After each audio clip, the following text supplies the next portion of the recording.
And community environmental groups rallying at the state capitol this afternoon against one of the state's inland port projects.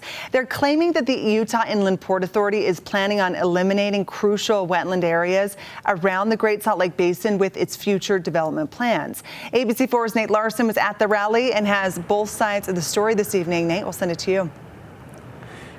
Thanks, Emily. Yeah, here at the Capitol earlier this afternoon at the rotunda, the supporters gathered. There were dozens of them to hear speakers talk about what they predict are devastating impacts that the Port Authority will have on the Great Salt Lake ecosystem. This is what they were saying. The reason that we have decided to convene here in a rally and press conference format is because we have tried for months to get the attention of the Port Authority to no avail. They're really cutting off public comment, and it's deeply concerning. It appears to us as though the state is about ready to adopt a wholesale sacrifice of our environment to industrial development. Rally supporters say that building more warehouses and further development in these areas will be detrimental to an already fragile ecosystem at Great Salt Lake and negatively impact those of us that live along the Wasatch Front. When you take wetlands and replace them with asphalt and cement by the tens of thousands of acres, you're asking for some significant consequences to quality of life, to traffic congestion throughout the Wasatch Front. You're talking about some significant air pollution consequences, and noise pollution is the second most important environmental hazard after air pollution.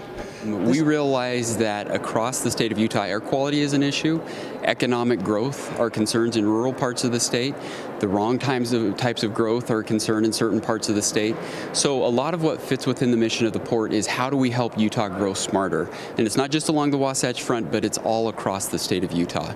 The Utah Inland Port Authority says this rally group has it wrong. I think we've got a group that's trying to confuse the public because we are not going to be destroying or in the way of any wetlands with our project areas. We are well away, and not only that, but we are actually, through our financing mechanisms, able to help protect nearby wetlands. And so we are not going to destroy any wetlands as part of the Inland Port Authority development. A new wetlands policy is being adopted by the Port Authority Monday. It's been in development for several months. We've been working with a lot of different stakeholder groups to make sure that we get it right. We've sent it to the Great Salt Lake Commissioner, to the Department of Natural Resources, to even some of the duck clubs that are around in that area and have a significant interest in the saving and the protection of wetlands.